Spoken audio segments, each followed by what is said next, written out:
ကြမ်းဖက်မှုရဲ့ညီကုန်းကဘယ်တော့မှမလှပဘူးဆိုတဲ့အချက်ပါမန္တလေးမျိုးပြနောက်ခံကားချက်ပေါ်မှာမြေအောက်လောကရဲ့ဩဇာအာဏာလူပွဲတွေ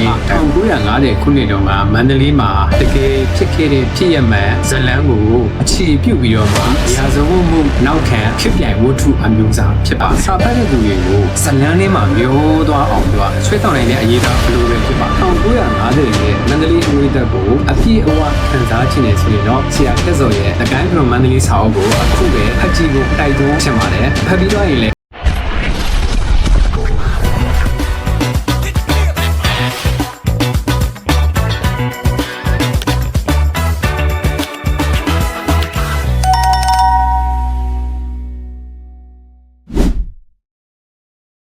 ဒီနေ့ကျွန်တော်တင်ဆက်ပေးခြင်းတဲ့အကြောင်းအရာလေးကတော့လုံခဲ့တဲ့9နှစ်ဝန်းကျင်9နှစ်ကျော်လောက်ကပေါ့ဗျာလူဒီတော်တော်များများတိုက်ခဲ့တဲ့စာအုပ်လေးတစ်အုပ်ကို review လုပ်ပေးပါမယ်အဲ့ဒီစာအုပ်ကဖတ်နေတဲ့အချိန်မှာဇလန်ထဲကိုမျောသွားပြီးတဲ့အချိန်မှာစာအုပ်ကိုလက်ကနေတော့မချနိုင်တဲ့အနေအထားမျိုးကြီးဖြစ်ခဲ့တဲ့စာအုပ်ဖြစ်ပါတယ်အဲ့ဒီစာအုပ်လေးကိုကျွန်တော်အနေနဲ့ review လုပ်ပေးတော့မှာဖြစ်ပါတယ်โอเคစလိုက်ရအောင်ဗျာအဲ့ဒီစာအုပ်နာမည်ကတော့စာရေးဆရာခက်စော်ရဲ့နာမည်ကျော်လက်ရာတစ်ခုဖြစ်တဲ့ A Guide from Mandalay 1950စာအုပ်ဖြစ်ပါတယ်ဒီစာအုပ်လေးကိုကျွန်တော်လေ့လာသိရှိထားတဲ့အချက်17ချက်နဲ့ review လုပ်ပေးသွားမှာဖြစ်ပါတယ်အဲ့ဒီအချက်17ချက်ကိုအရင်ဆုံးကျွန်တော်တို့လေ့လာကြည့်အောင်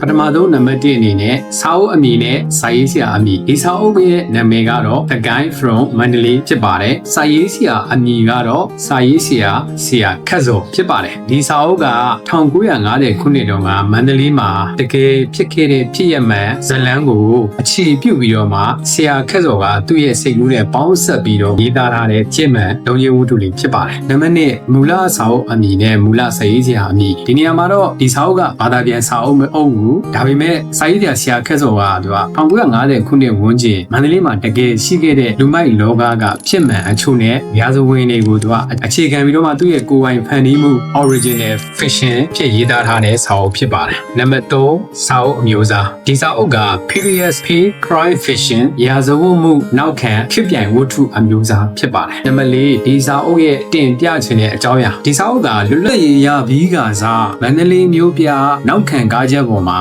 မြေအောက်လောကရဲ့ဩဇာအာဏာလူပွဲတွေပြီးတော့လူမိုက်လောကရဲ့ကျင့်ဝတ်တွေနဲ့ယောက်ျားသားတွေကြားကတစ္ဆာတရားဘရန်ဒါဟုကိုအဓိကထားတင်ပြထားတဲ့စာအုပ်ဖြစ်ပါတယ်နံပါတ်5ဇက်ကောင်စီရဲ့ exit ဒီဝတ္ထုဇလန်ရဲ့အဓိကဇက်ကောင်ကတော့စိန်တညောင်ပဲဖြစ်ပါတယ်သူဟာအဲ့ဒီခေတ်တုန်းကဆိုလို့ရှိရင်မန္တလေးလူမိုက်လောကမှာထင်ရှားခဲ့တဲ့ဂန်တွေတူပါသူနဲ့သူတငယ်ချင်းတွေရဲ့ဇက်ကောင်စီရိုက်တွေကကြမ်းတမ်းမိမဲ့လည်းတန်ရောစင်ကြီးမားလုံးတဲ့ဇရိုက်တွေကိုတွေ့ရမှာဖြစ်ပါတယ်အထူးသဖြင့်စိန်တညောင်ရဲ့ပြတ်သားတဲ့ဆုံးဖြတ်ချက်တွေနဲ့ကိစ္စနရဲ့ဖျားတွေကြားမှာအယုံခံရပုံတွေကိုအသက်ဝင်အောင်ပုံဖော်ရေးသားထားတာပါနံပါတ်6ဒီစာအုပ်ပေါ်ကိုပိုင်ရှုမြင်သုံးသပ်ချက်ကျွန်တော်အမြင်ရတော့ဒီစာအုပ်ကစာဖတ်တဲ့သူတွေကိုအချိန်စတဲ့ကိုထည့်ပြီး1950ခုနှစ်တွေစီကိုပြန်ပြီးပို့ပေးလိုက်တယ်လို့ပါပဲဆရာခက်စော်ရဲ့အားသာချက်ကစာဖတ်တဲ့သူတွေကိုဇလန်းထဲမှာမျိုးသွားအောင်သူကဆွဲဆောင်နိုင်တဲ့အရေးသားဖလိုပဲဖြစ်ပါတယ်ရာဇဝတ်မှုတွေကိုရေးထားပေမဲ့ပေါ်သားစံလူမိုက်အကြောင်းတွေကိုပဲဥတီမနေပဲအဲ့ဒီခေတ်တုန်းကမြမလူနေမှုဘဝ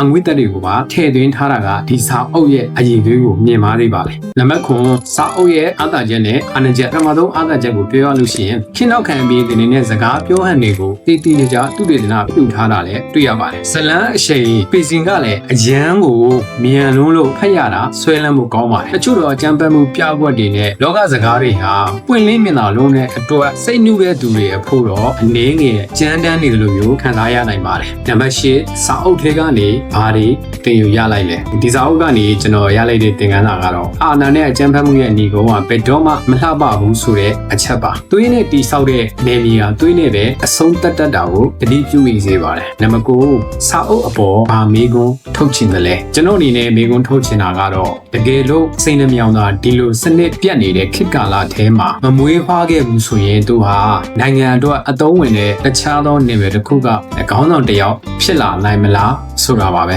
နံပါတ်10ဒီစာအုပ်ကိုဘယ်သူတွေဖတ်တင်တယ်လဲအားကြောင့်ဖတ်တင်လဲခေဟောင်းနောက်ခံဇလန်းတွေကိုနှစ်သက်တဲ့သူတွေအရှင်နဲ့ crime ဇလန်းတွေကိုအသေးစိတ်ခံစားခြင်းတဲ့သူတွေနဲ့မန္တလေးရဲ့မြောက်ရာဇဝင်တွေကိုစိတ်ဝင်စားတဲ့သူတွေကတော့မဖြစ်မနေဖတ်တင်ပါတယ် ဆရာခက်စောရဲ့ The Guide Series ထဲမှာအကောင်းဆုံးစာအုပ်တစ်အုပ်လို့ညွှန်းဆိုခြင်းပါတယ်နံပါတ်7စာအုပ်အချက်လက်များစာအုပ်တိုက်ကတော့ငါတို့စာပေစာအုပ်တိုက်ကဖြစ်ပါတယ်ဒီနှုန်းနေခဲကတော့မြန်မာကျပ်ငွေ6500ကျပ်ဖြစ်ပါတယ်ထုတ်ဝေတဲ့အချိန်ကတော့ပထမအချိန်ဖြစ်ပြီးတော့မှ2020ခုနှစ်နိုဝင်ဘာလမှာစတင်ပြီးထုတ်ဝေတာဖြစ်ပါတယ်စာမျက်နှာအရေးအတွက်စုစုပေါင်းက455မျက်နှာဖြစ်ပါတယ်ဒါ455မျက်နှာဆိုတာကတော်တော်များပါတယ်ဒီဝတ္ထုကိုဖတ်လိုက်တဲ့ချိန်တိုင်းဘာမှမသိဘဲနဲ့ကိုကုန်သွားပါလိမ့်မယ်1950ရဲ့မန္တလေးအငွေသက်ကိုအပြည့်အဝခံစားခြင်းနေဆိုရင်တော့ဆရာခက်စောရဲ့ The Guide from Mandalay စာအုပ်ကိုအခုပဲဖတ်ကြည့်ဖို့တိုက်တွန်းချင်ပါတယ်ဖတ်ပြီးသွားရင်လည်းမိတ်ဆွေရဲ့အမြင်ကိုကျွန်တော်ရဲ့ comment မှာလာပြီးတော့ပြန်ပြောပေးပါဦးခင်ဗျာဒီဗီဒီယိုကိုအဆုံးထိကြည့်ရှုပေးလို့ကျေးဇူးတင်ပါတယ်နောက်ဗီဒီယိုတွေမှာပြန်တွေ့ကြပါမယ်နောက်ထပ်လည်းဘယ်စာအုပ်တွေကို review လုပ်စေချင်လဲ comment မှာပြောပြပေးခဲ့လို့ရပါတယ်ခင်ဗျာဘိုင်ဘိုင်ပါ